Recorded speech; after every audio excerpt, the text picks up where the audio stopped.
So this afternoon I know that Nigel is going to be talking about the impact of Greta Thunberg, but hopefully this morning we'll do some of the theology behind why it is so important to listen to our children and to think about what we can do to encourage children's natural affinity with creation and the Creator God as a result of that.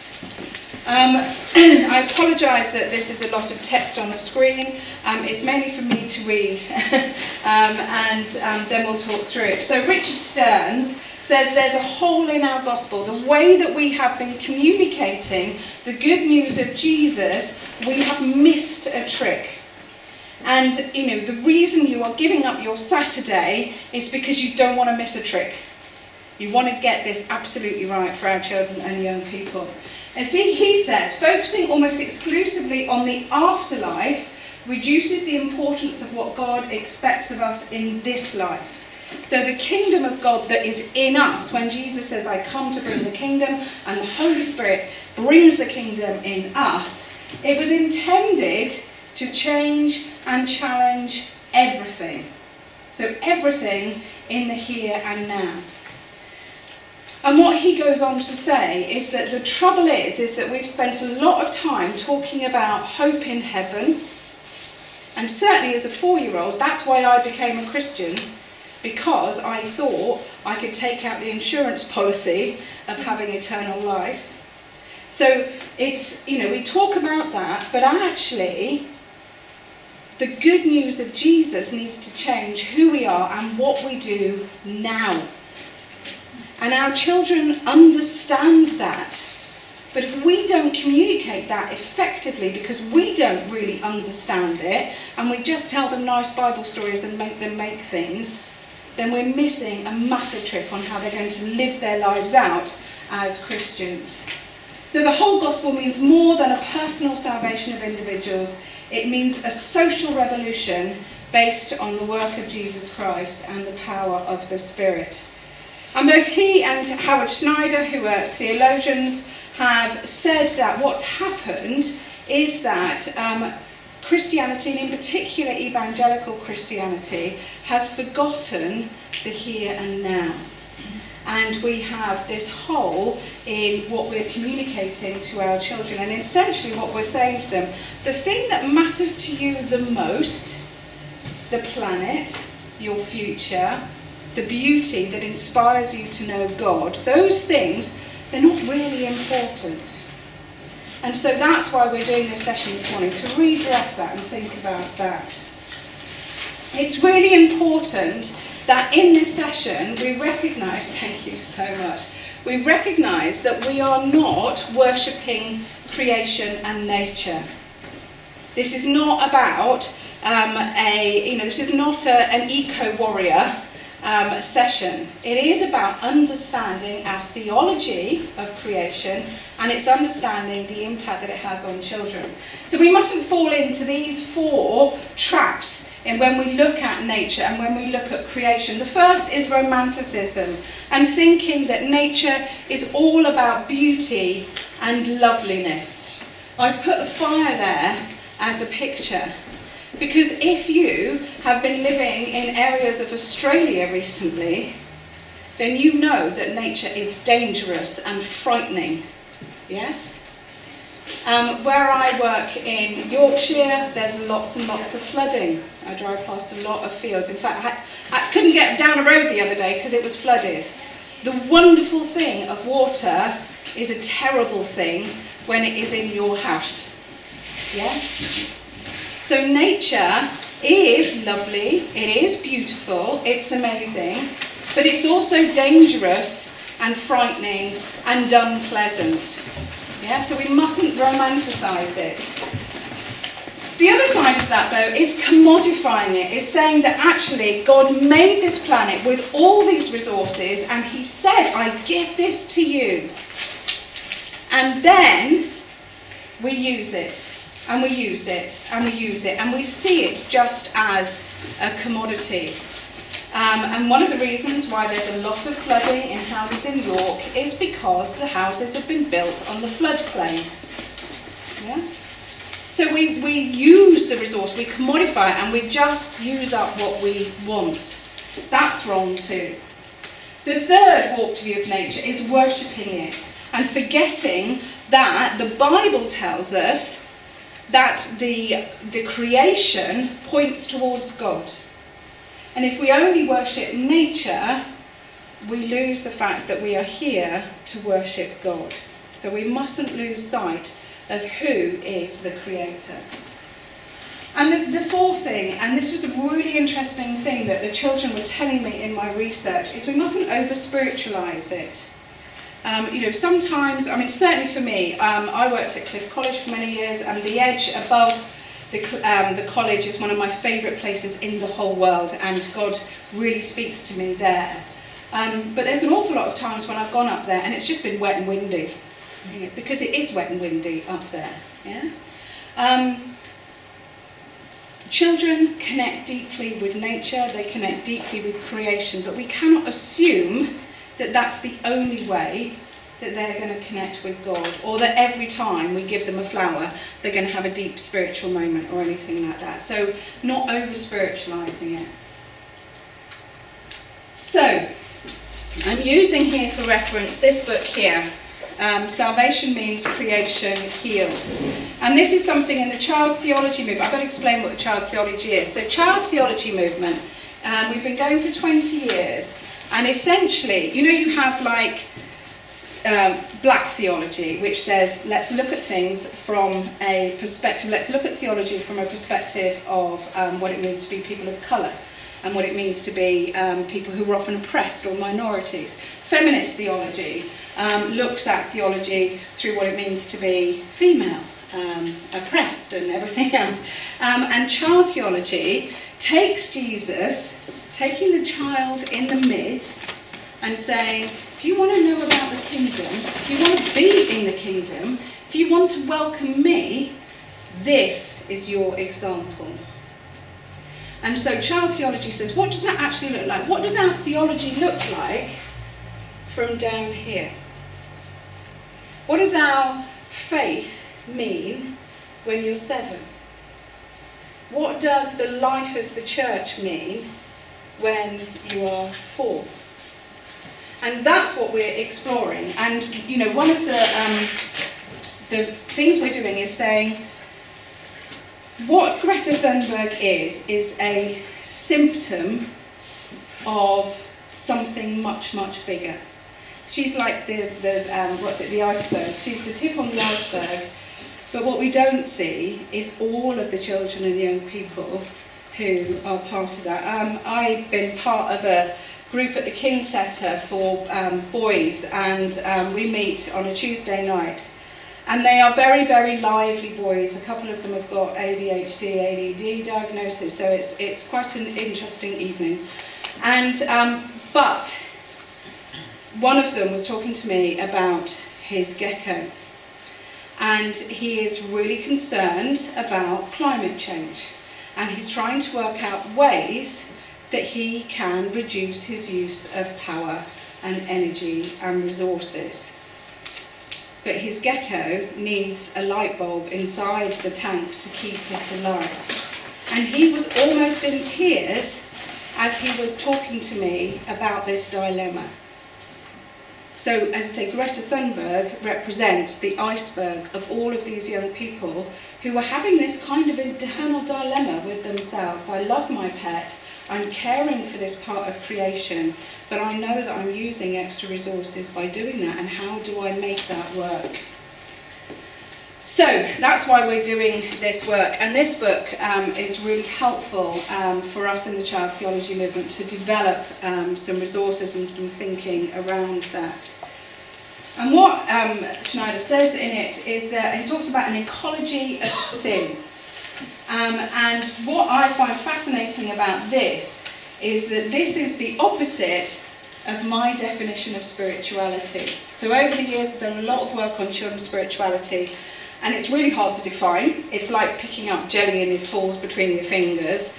But essentially, spirituality is a deep connection with God, the divine, with others, the people around us, the community we belong to, with ourselves, and with the world. It's about mystery, awe and wonder. It's about meaning making and purpose. And that comes through connection and belonging. So that is spirituality. And what Schneider's talking about here is what has really happened in our thinking and in some of our theology and in a lot of our practice. That by only concentrating on, so the spiritual being up there, far away from the reality of humanity, we're alienating ourselves from God. As we destroy his planet, we alienate ourselves from the Creator. As we subsume and consume, we alienate ourselves from one another. Yesterday, I think it was on the Jeremy Vine programme, a colleague was telling me they'd been listening to the radio, and you know, Jeremy Vine has a discussion programme, and this man phoned in and he said that he'd been to the supermarket to buy some formula for his baby grandson, and he'd realised when he'd got to the shelf that the stocks were running low. So he bought the entire stock. Now, laudable that he loves his grandchild that much. But what about the person who goes to the supermarket that day to buy 1 tin of formula, because they can only afford to buy 1 tin at a time, for their child who needs it today? There won't be anything there. And so as we consume, as we commodify, we alienate ourselves from each other. And we end up in conflict. We alienate, as we don't live in our world and look after it, we alienate it from ourselves. I spend a lot of time driving around Yorkshire. It's a really big county. And my patch goes right the way up to Middlesbrough and across to Hull, so I spend a lot of time in the car. And what I've realised is that because I spend so much time in the car, I am drying out. I'm dry, obviously, because I'm in the car, but spiritually, I'm drying out. And the other day, in my lunch hour, I walked to Tesco's. It was on the ring road. It wasn't the most beautiful place in the world, but it was, the sun was shining and it was fresh air. And my spirit started to go, oh. So if we don't understand and celebrate our creation, we become alienated from the land and we don't enjoy it. Our children know all of this. They do this intuitively. How many times have you been with a child and you're walking somewhere and you're trying to get there quickly and they stop because there's a snail on the pavement or there's a leaf that's flickering in the wind? And how many times in our business do we just pull them on and say, well, we've got to get there? And how many times have we stood and wondered with them at the beauty that they're seeing or the confusion? I went with a group of students out to India many years ago, and one of the students and I, we were on our way to the toilet blocks, which were quite away from where we were camping, and there was this line of ants across our path, and both of us were a little bit timid. We were like, oh, we're crossing because of big, big ants. And we stood fascinated as these ants carried all these dead bodies of other insects they had captured and killed. It was absolutely fascinating and slightly horrific. But that is the world that we are alienating ourselves from. So that's some of the sort of thinking in the background. The important bit is what impact that has on our practice, on our work with children and young people. Why do we think that children should be in and celebrating and enjoying creation and nature? And I'm very aware that we might be talking about a number of different contexts. You know, some of us might be in beautiful leafy Derbyshire. Some of us might be in some of the more internal city areas. But there's still beauty and nature to be had. So first of all, the most important thing is that nature, from my research, what the children are telling me, is that nature inspires awe and worship. Because it is fascinating. Because it is, when you start to look at the statistics, it's beyond our understanding. When you look at the size of the universe, the number of stars there are, how many cells there are to make a leaf. When we start to look at that, it creates a sense of awe and wonder in us.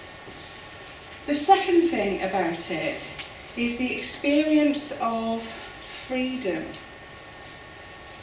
You know, when we are sat in classes, when we are put on chairs, when we are put in front of desks, it restricts us.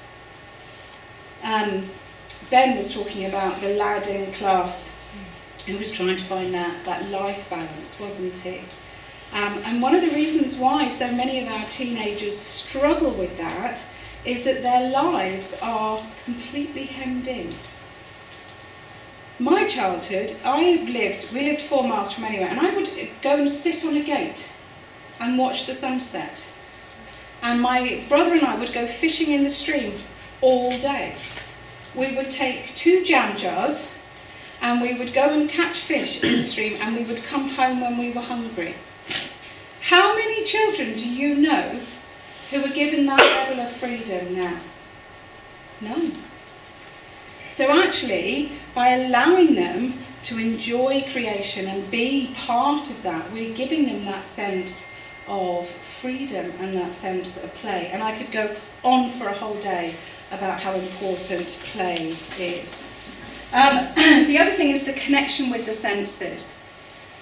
What we know about children's spirituality, what we know about children, full stop, is that they connect deeply through their senses. When we lived in Aylesbury in Buckinghamshire, we lived in a very Asian community, so it meant that all our neighbours used to cook fantastic curries and things like that. But my son had a very sensitive sense of smell and not a very sensitive ability to hold his words in. And so quite often we would be somewhere with one of our wonderful neighbours, and he would go, "What's that funny smell?" And he could smell the curry cooking. But his nose was taking him to another place. Yeah? As I say, he didn't have the tact to just enjoy it, but he wanted to know more about it. So, when we offer children the opportunity to lie on the grass, when we offer them the opportunity, if we have to be inside, to run their hands through a tray of sand, or a pile of dried leaves, or a pile of fresh leaves, when we give them dandelion clocks to blow, when we do all of those things, we're allowing them to experience and connect through their senses, through their eyes and through their ears and through their touch. We lose an awful lot of our sensitivity to touch, but as babies, well, tell me, where do babies find out about the world? How do they find out about the world? Yeah, by putting everything in their mouth. And if you were to draw a picture of a baby, proportionally to the sense that they live by, their mouths would be enormous, and their hands would be enormous, and their feet would be enormous, and their eyes and ears would actually be much less. So, we lose that as we become adult, but while we are still children, we need to touch things, we need to smell things, we need to feel things. And I'm aware, having worked for a church for years and years and years, I know how hard it is to get water play and sound play and all of those kind of things in a church building. But I also know, having fought the battles, the impact it has on the children. So would really encourage you, even if you can't get outside, to bring nature in and give the children the opportunity to touch things and feel things and experience things in that way. Creation is groaning. This is what Greta Thunberg is talking about. And the things that our children and young people are talking about a lot. Climate change, global warming, our oceans are threatened. Somebody was telling me the other day that there's a village in Wales that they are evacuating because the council is not going to spend the money on shoring it up. It is just going to go under the water because the water level is rising. Deforestation and species depletion. These are things that children know masses about. They understand these things, they know the facts, they know the statistics. And if we don't understand and join in with that, then they are going to throw the baby out with the bathwater. If as Christians we don't accept our responsibility, God's first call to humanity was to look after the planet. That was the first thing he said to us. You look at Genesis 1 and 2. It's the first thing he said to us. I give you this, look after it. Yeah? He's given it to us and asked us to look after it. So if as Christians we're not taking that responsibility really seriously, and as children they know all of this, there's a big mismatch when we say, we've got good news for you. There's a big mismatch between what they think is the good news and the good news that we're offering them. Now I know that the good news is a relationship with Jesus Christ, not a tree. I know that, yeah? But actually, how are they connecting the things that are really important to them with the things that we're saying and the things that we're doing? And you know, remember that children intuit an awful lot of what is going on. So when we use really rubbish cheap pens in our Sunday school, they know that the church thinks they're way less important than the adults. Yeah? When we put our children in the dark, dusty room that doesn't have a lot of light or is freezing cold, they know that they're not as important as the adults next door with all the kit. And so if we're not taking seriously their concerns, their understandings, their feelings about what is happening, even if we're not rampantly using masses of paper and throwing plastic everywhere or whatever, they will intuit, they will know it in their knowers, because that's how children get stuff. So this is an excerpt from one of the interviews of one of the children that I have been talking to. And she's looking at a picture of the Northern Lights.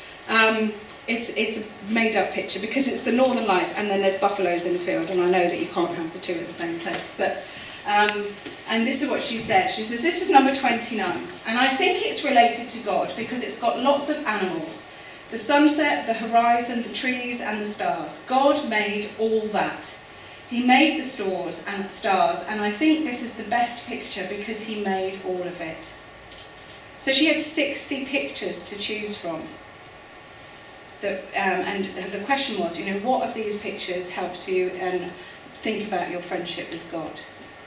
And this was the best picture because it had the sunset, the horizon, the trees and the stars and the animals. So I then say, I say a lot in the interviews because I'm going, okay. It's a very beautiful picture, isn't it? So when you are here, this is her house, or in this picture, that looks like it is somewhere else, but when you're in Sheffield and you look at the stars, what kind of things do you think about? And she says, I think about the angels, God, and I think about how other people don't have light and they might not be able to see.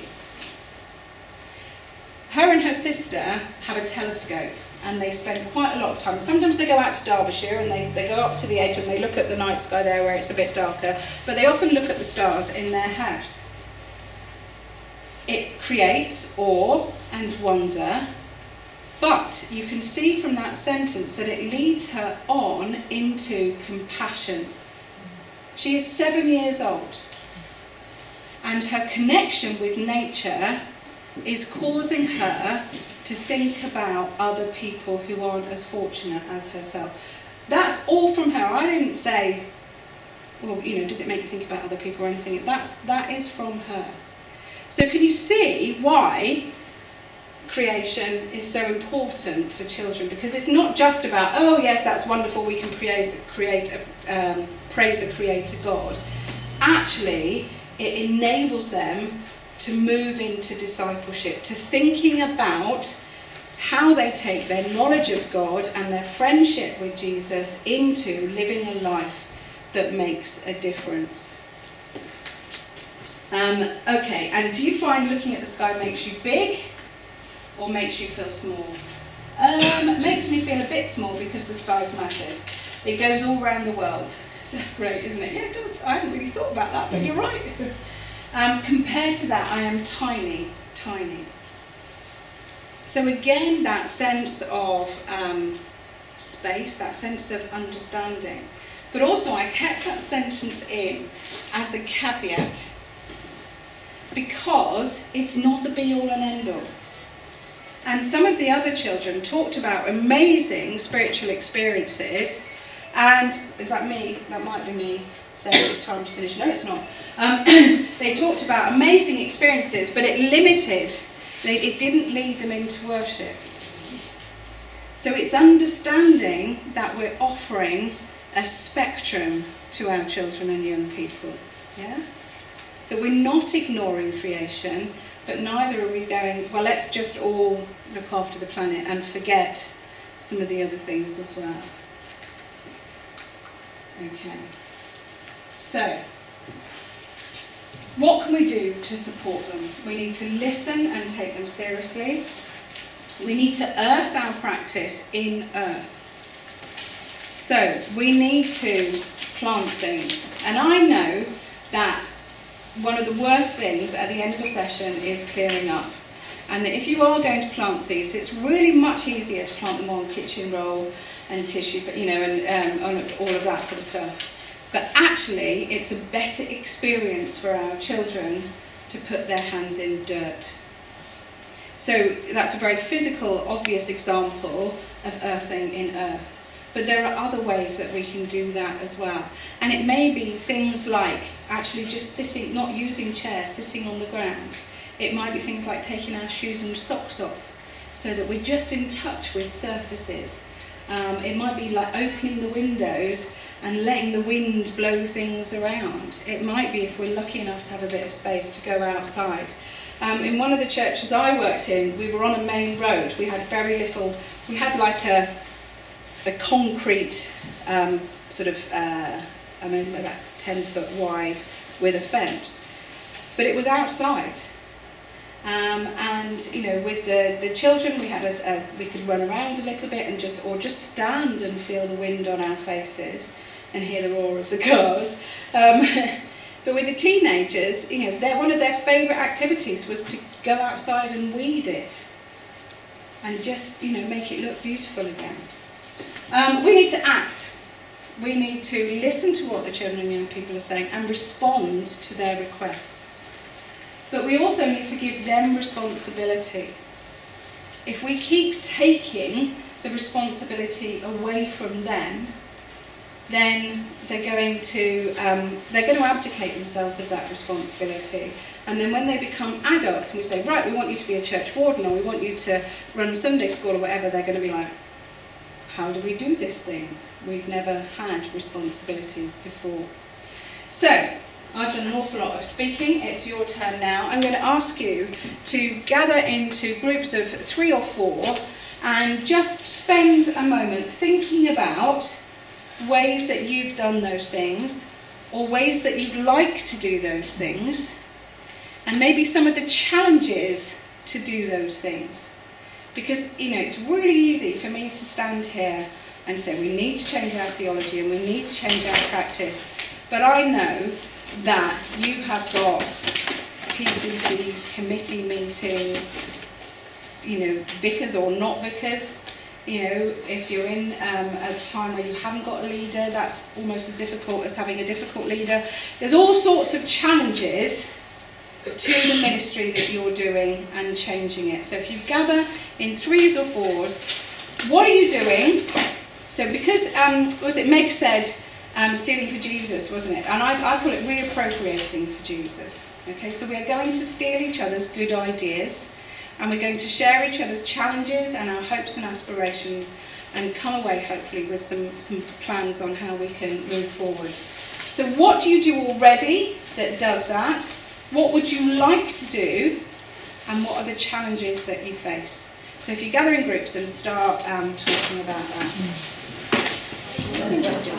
Okay, it'd be really good to hear from each of the groups so that we can all share in the wisdom in the room. So I'm going to start with this group, and I'm going to move around the room, and I'm going to ask one person to share something that they've heard that somebody else is doing or has done that they think that's a brilliant idea, I'm going to use that. Okay, so we'll do that in each, and then hopefully we'll have, and then we might go around again if we've got more ideas. So, something that you've heard. Well, I heard prayer garden, and that just for me struck as a beautiful idea. And having that space, not just to get like experience nature, but to actually to use it as a space, a safe space and prayers. It's just really brilliant. So this is in your church? Outside the church? It's actually in the school. In the school, fantastic. Yeah, okay. And how large is it? It's not huge. The school is configured as a square. Yeah. It's in the centre. It's in the centre. So you can access it from a couple of different areas. Yeah, brilliant.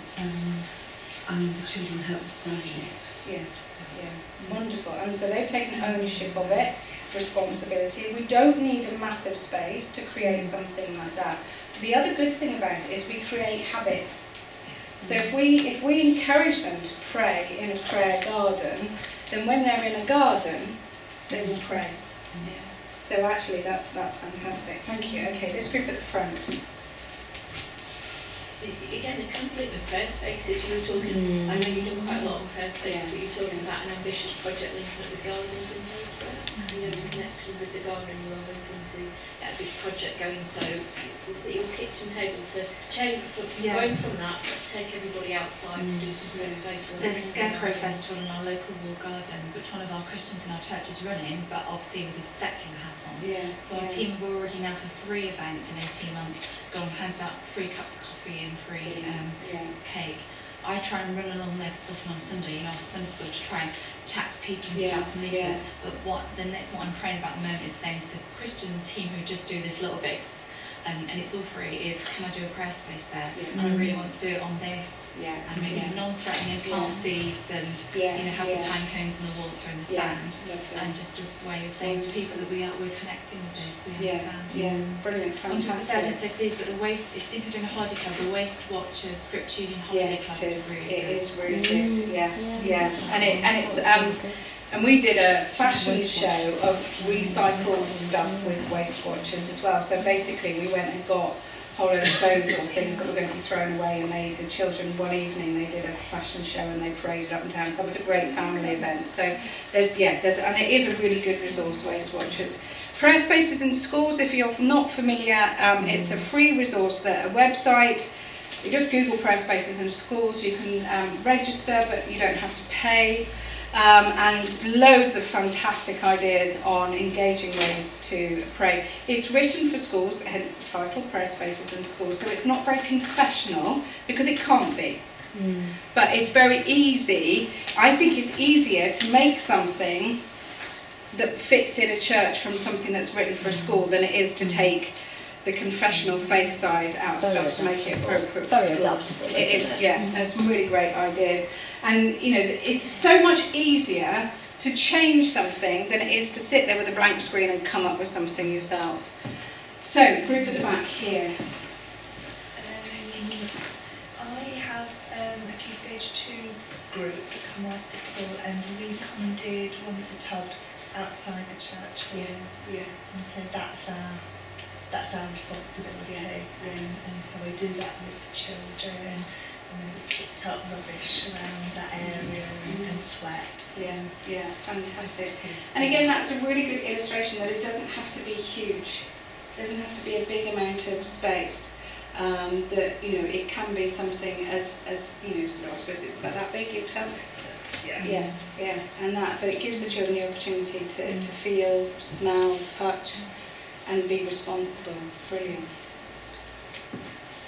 I'll share some. We're a city centre church, so we study outside, so it's all complete and whatever. So one of the things I've done is I've got a great little book that's science, and it relates scientific experiments to our Christian message, Christian story. We've done one recently where we did salt and water and oil and how it mixes and how we are different as Christians, but we are part of the same by different things.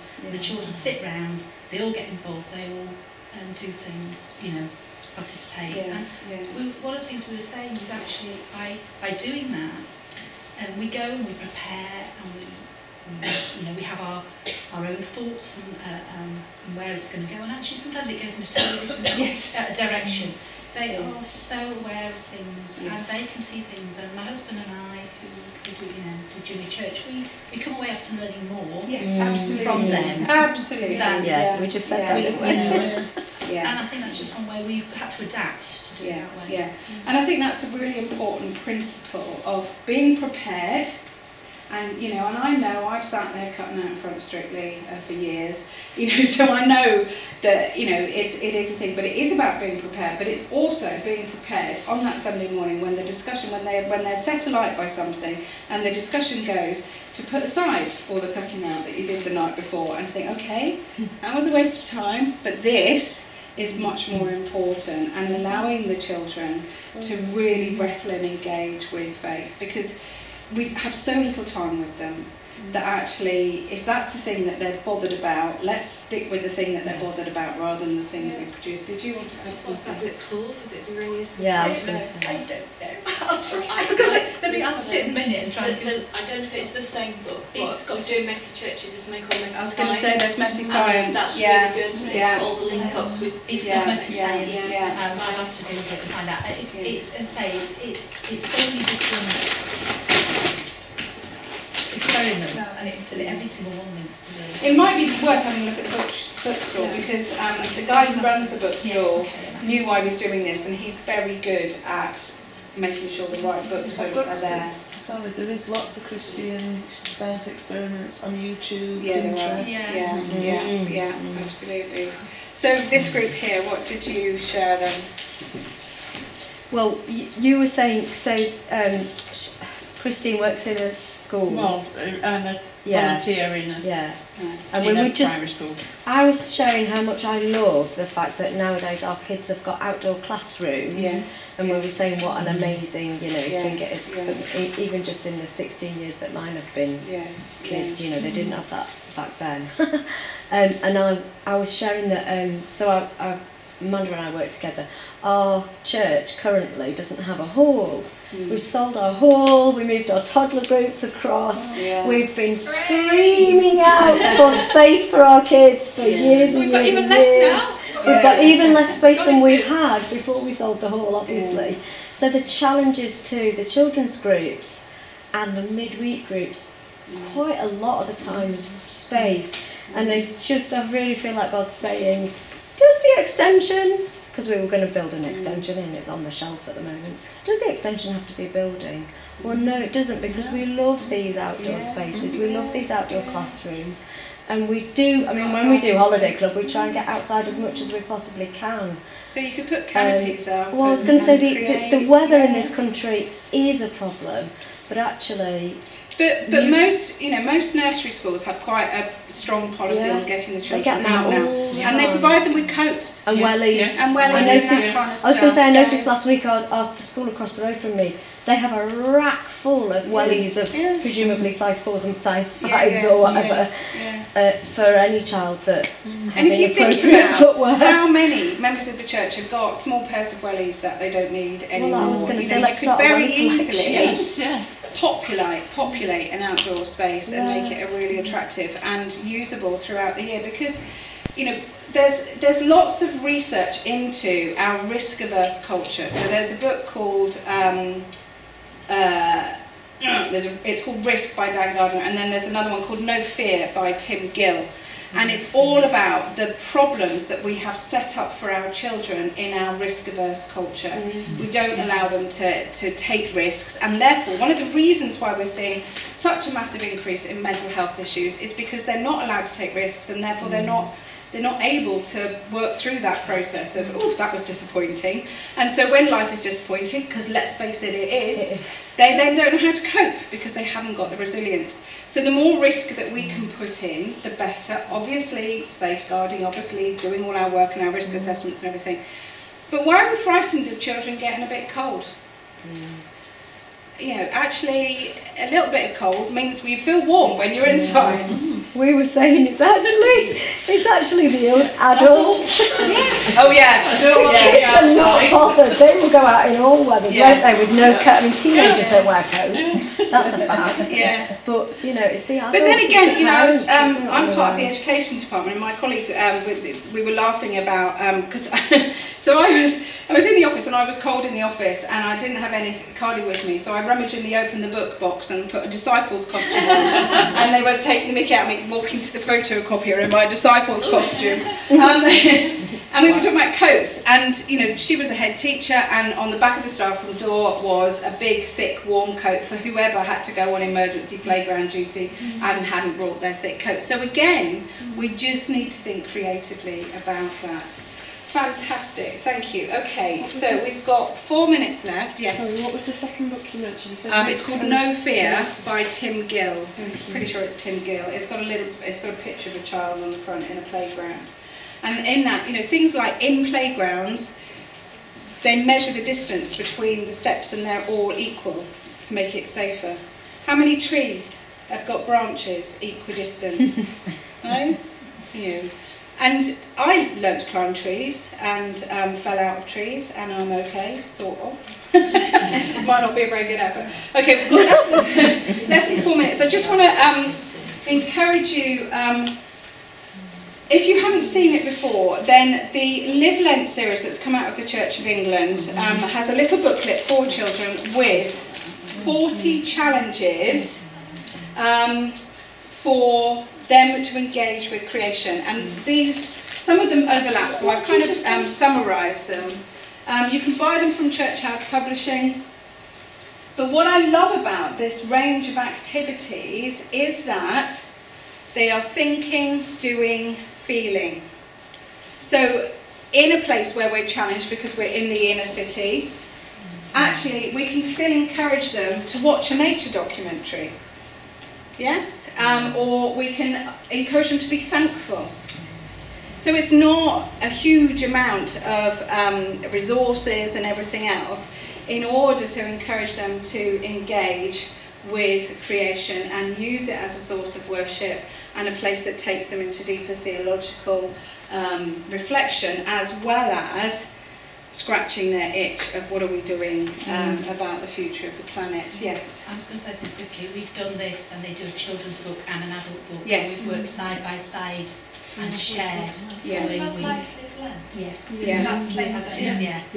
Yeah.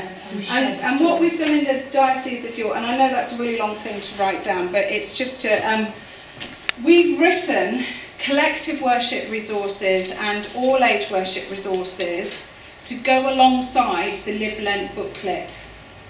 And so if you go on our web pages and you drill down a little bit, they're all there. You can download them. So if you're doing schools work, you've got a sheet that helps you create a collective worship. If you're doing a Sunday activity or a midweek activity, there's a whole load of stuff. And there are links to, what I've done is I put links in. So to science experiment using water for the week where we look at water, or a quiz on the number of planets and stars and all that information. There's a link, or there's a link to a YouTube video and that kind of stuff. The collective worship sticks to the pieces of scripture, which is essentially Genesis 1 that's in the book. The all-age worship resources relate to the lectionary as well. So, you know, I've tried to say, I appreciate that actually when you're working within a particular context, you might not be able to say, right, we're doing Genesis 1 verse 6, because other people are expecting a different set of scripture. But yeah, those are there. And there's also, so last year the Lent stuff, or was it last year or the year before, the Lent stuff was plastic reduction. So I put the link in one of the all-age worships, I put the link back, because it's a great resource. So, you know, why not reuse it if it makes a difference? Okay, so any burning questions in the last 35 seconds? Okay. Or anything that you heard in your discussion that you think everybody else needs to hear? I think just the emphasis you said about when we explain sin, the theology of sin, you know, I always talk about it separates us from God, but I don't say from each other, from ourselves, and from the land. And yet as soon as you said that, I thought, I know that's biblical, what you just said. Yeah, I always just talk about separating us from God. I think actually it will make more sense to the kids, especially those who don't live in a godly world or godly family. Oh yeah, I do break up with my brother and sister and friends really easily. Why is that? I do really hate myself. Why is that? And so on. I just think it's brilliant. And yet God's been telling me that for years, so thank you.